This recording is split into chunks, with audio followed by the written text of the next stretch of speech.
안녕하세요. 설문해자 강의 시간입니다.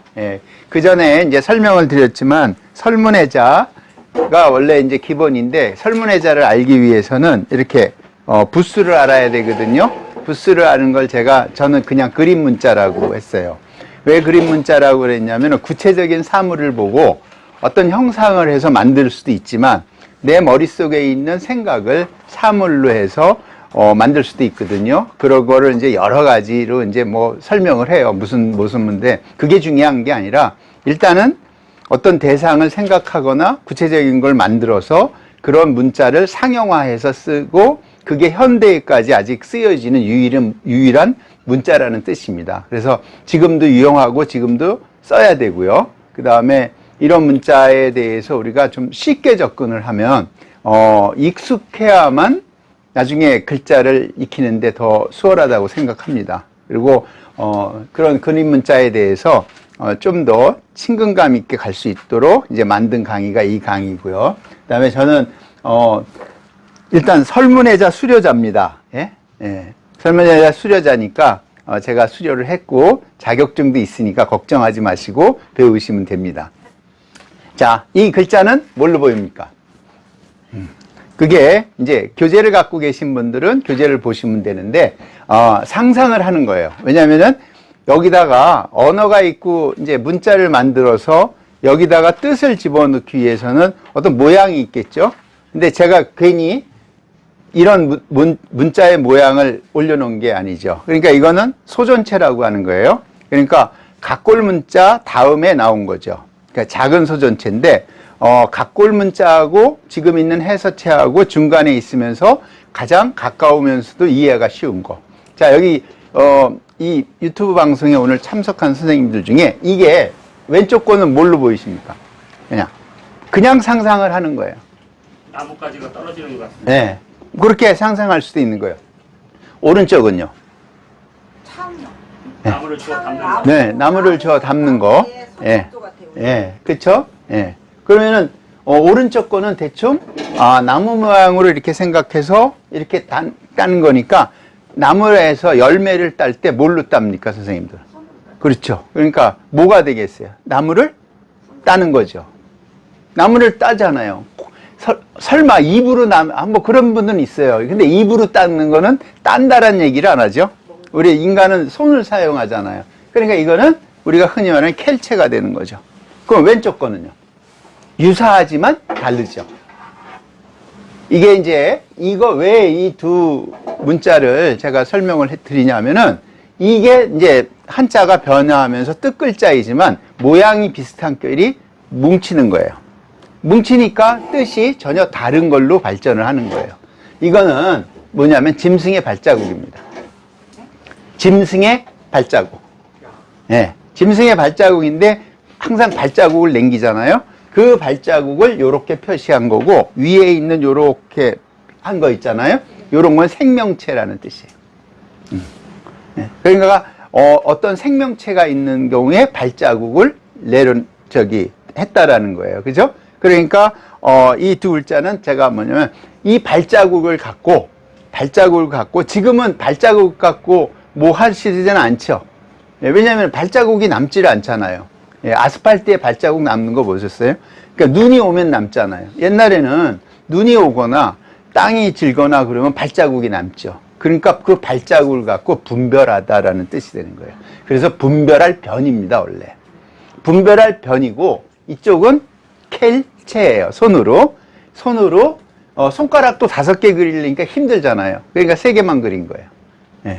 그래서 나무에서 따는 거예요. 그래서 이제 그 다음에 제가 해놓은 게 분별할 체예요. 분별할 변.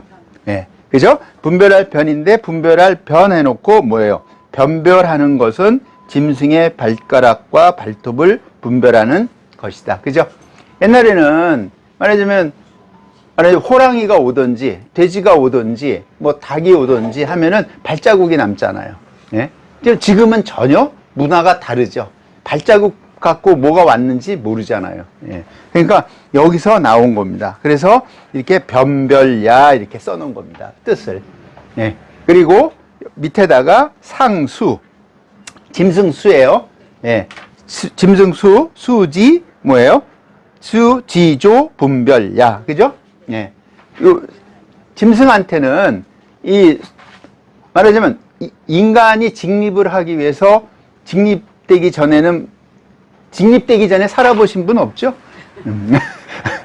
그러면은 이게 앞발이죠, 결국은. 예? 예. 그러니까 앞발인 거예요. 그죠? 그러니까 그 옛날에 이런 문자를 만들어낸 거죠. 그래서 분별할 변이에요. 분별할 변으로 남아있는 글자가 있어요. 여기는 없지만. 제가, 예. 그렇죠. 예. 분별할 변을 요렇게 쓰는 겁니다, 일단. 밭전에다가 쓰는 거예요. 그죠? 그러면은, 선생님, 할 때 우리가 매번 쓰는 게 뭐냐면은, 번호 하잖아요. 예. 번호는 왜 줄까요? 제일 익숙한 게 학교에 가면 다 번호를 주잖아요. 번호를 주는 이유 중에 가장 큰 이유는 순서를 해서 분별하기 위해서 그러는 거예요. 그리고 학교에 가면 1반, 2반 있잖아요. 나눌 반자잖아요. 그죠? 나누는 거예요. 왜 나눠? 1반, 2반하고 나누는 건 분별하는 거예요. 예. 그리고 이제 선거철이 되면은 나 누굽니까? 합니까? 기호 몇 번 누굽니까? 그럽니까? 그러니까 기호 몇 번 이게 더 중요한 거잖아요. 그죠? 예? 그죠? 예. 그래서 기호, 번호. 그래서 우리가 이제 이 번자를 쓰는 거예요. 그래서 주소도 몇 번지 할 때 이 번자가 들어가는 거예요. 예. 그래서 나눌 변으로 남아있는데 분별할 변으로 부수는 남아있지 않아요. 지금은 어떤 부수로 남아있냐면은 켈체, 부수가 켈체로 돼 있는 거예요. 예. 그게 뭐냐면은 그게 한자의 약점인 거예요. 그러니까 유사한 모양, 맨 처음에 보여드린 슬라이드를 보시면 알지만 분별할 변하고 켈체의 모양이 같으니까 켈체에다가 다 흡수시켜 버린 거예요. 예? 그러니까 그거를 알고 부수를 봐야 돼요. 근데 지금은 부수의 의미가 제가 없다고 그랬잖아요. 왜냐하면 부수를 가지고 있을 필요가 있는 거는 자전이나 옥편을 내가 한자를 찾기 위해서 그 부수를 알기 위해서 찾아가는 방법이에요. 근데 세상이 변하다 보니까 저도 있지만 스마트폰 안에만 딱 있으면 언제든지 찾죠? 예. 저는 지금 1초 안에 찾을 수가 있어요. 글자를. 굳이 옥편을 갖고 다닐 필요가 없잖아요. 저 그냥 앱을 켜갖고 그냥 쓰기만 하면 금방 나와요. 제가 필요한 한자. 왜냐면 문명의 그 이점을 우리가 해야 되지 옥편 안 본 지 한참 됐어요. 저도. 근데 언제 보냐? 디테일, 이 안에 있는 모든 정보가 없기 때문에 디테일한 내용을 볼 때는 옥편을 보죠. 큰 옥편을. 예. 그렇지 않은다면 거의 안 보죠. 예. 자, 분별할 변하고 켈체예요. 켈체는 뭐예요? 손으로 집어서 취하는 것. 그죠? 그 다음에 나무에 색칠하여 빛나는 것이다. 이렇게 됐잖아요. 그래서 날취야입니다. 날취야. 이게 손이잖아요. 이것도 손이지만 이것도 손이에요. 그래서 이거를 잡는 거예요. 그죠? 네, 알. 그 다음에 여기서는 날인데 율자예요. 사실은 잡다. 손으로 잡는 거예요. 왜? 이거는 이제 아직 안 배워서 그러는데 마디촌을 잡는 거예요. 제일 많이 있는 게 잡는 것 중에 아들 자자가 있어요. 가끔 나오죠? 가끔 나오는 믿을부. 예. 믿는다. 예. 자식하고 부모 사이에는 뭐가 있어요? 기본적으로 신뢰가 있어야 된다. 이런 뜻이에요. 예. 그래서 이런 자는 어렵지만 그냥 날치야 써 있어서 그러는데 거기 켈체에 확장된 글자가 뭐냐면은 터럭삼이에요. 예. 터럭삼이에요. 그러면은 이 글자는 어떻게 되냐면 켈체에다가 켈체 변이에요.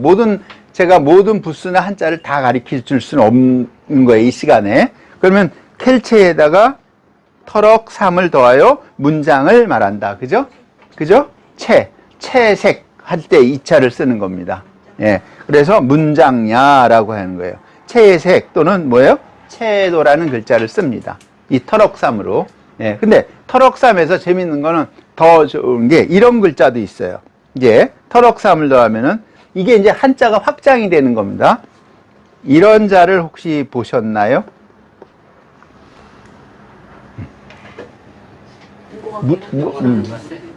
어디서 많이 보기도 했죠. 예. 예. 털 많은 게.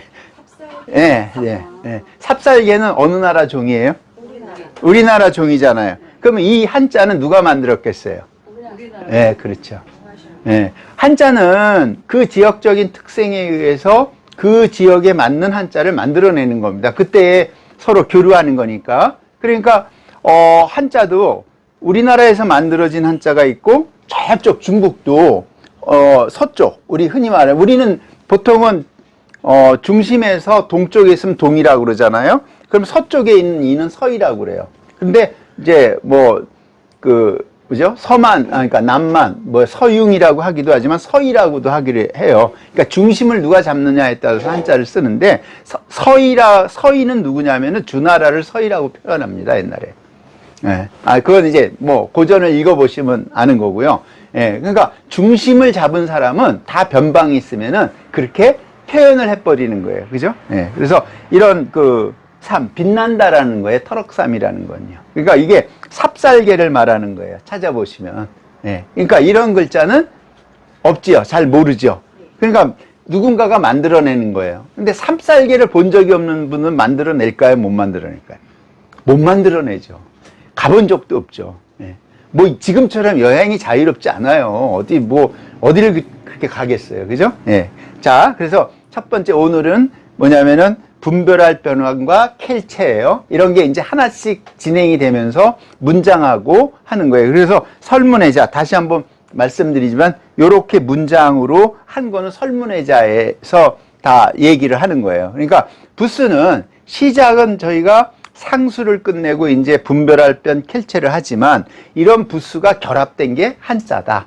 그 한자에 있는 거를 파자하려면은 파자한 한자의 그 부수를 의미를 할 때 글자가 보이기 시작합니다. 그러면 이거를 뭐라고 읽지라는 거는 모르지만 뜻은 이해할 수 있겠죠. 예, 그러면은 뜻을 이해하면은 문장과 단어가 나중에 금방 들어오게 됩니다. 자, 여기까지 해갖고 이제 오늘 6강 분별할 변과 켈체를 하도록 하겠습니다. 오늘도 했으니까 동몽이에요. 항상 모르는 상태는 다 동몽인 거예요. 누구든지 나이가 어리다고 동몽이 아니에요. 그죠? 그러니까 내가 모르면은 그거를 알아야 돼요. 그거를 맨날 공부해야 됩니까?